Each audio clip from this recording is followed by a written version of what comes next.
আসসালামু আলাইকুম। হ্যালো বন্ধুরা, আপনারা কেমন আছেন? আশা করি ভালোই আছেন। আজকেও আমি মুরগির মাংস রান্না করে দেখাবো। ঠিক আছে? কিসের জন্য আমার বাচ্চারা মুরগির মাংসটা বেশি পছন্দ করে। এক বাচ্চা মুরগির মাংস পছন্দ করে, একজন গরুর মাংস পছন্দ করে। এখন মাছ আমরা কেউ মাছটা কম খাওয়া হয়।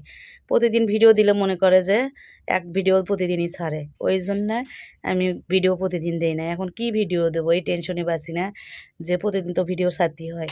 ওই জন্য মনে করেন দিতে পারি না। তো সঙ্গে থাকুন কীভাবে রান্না করি।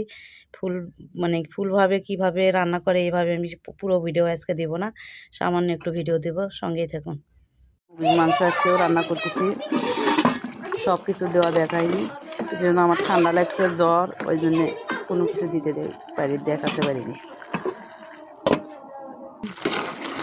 এই তো গোস্ত কষানো হচ্ছে।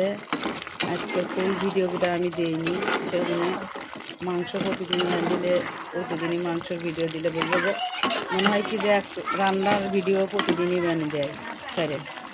ওই জন্য মাংস কষানো হয়নি এখনও, আরও কষাবো। এই তো আমার রান্না কষানো করা শেষ।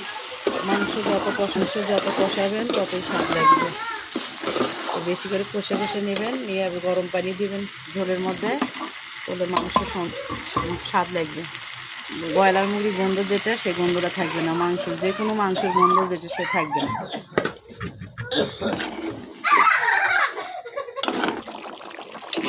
এই তো আমার মাংস হওয়ার মধ্যে এখন একটু জিরের গুঁড়ো দিব।